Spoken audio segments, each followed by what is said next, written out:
Braves fall short tonight, losing their second game of the season, dropping to Chatham by a final of 5-2. Welcome into a post-game Tomahawk Talk. Calvin Christoforo, Reeves Jackson, and Daniel Coates with me as always. And Reeves, I want to start with you tonight.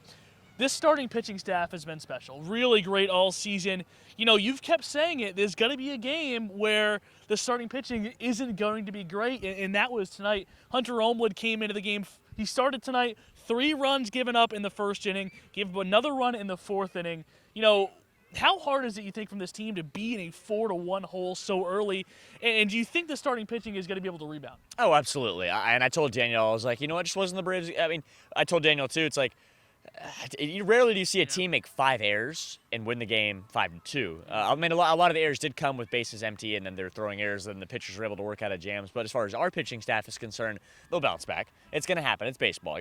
Some nights you're not going to pitch well, some nights you're not going to hit well, and some nights you're not going to do both well. And that's just part of what happened. Obviously, you got the big home run from Rushing, and as Daniel mentioned on the air, it's the first game that the Braves have now dropped after getting out to an early lead. So.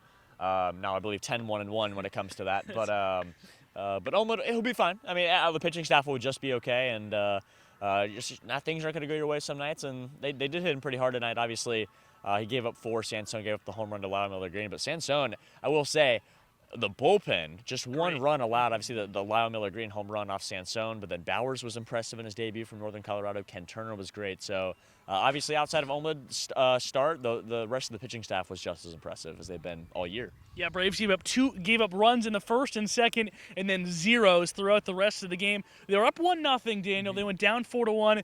Weren't really able to claw their way back. This offense, Reeves mentioned it, with the benefit of 5 errors by Chatham, also had 7 hits, but it just seemed like they couldn't put runners at home plate.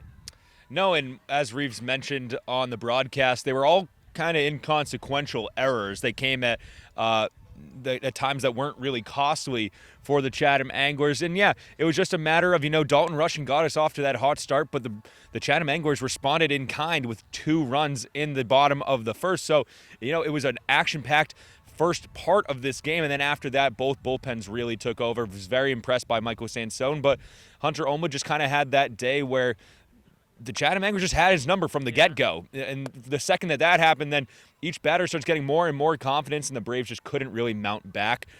There's still impressive showings, a double from Caden Wallace, who scored off an RBI from Braylon Wimmer. So there was offensive production there, 7 hits on the day as opposed to 11 from the Chatham Anglers. But they just couldn't get the guys across the home plate. So, you look towards the Hyannis Harbor Hawks team that we look to get some points on at McKeon Field tomorrow. So, should be a good one. Just kind of a bittersweet taste in your mouth, especially with the performance of Michael Sansone. Yeah, the Hyannis Harbor Hawks tomorrow. That game is at 6, and a Hyannis team that's really struggled this season. The Braves dropped their first game on the road this year, dropping to 11-2-3 in Cape Cod League play, which is still, pretty darn good. Pretty darn good. The Bravos next one, we mentioned it tomorrow in Hyannis.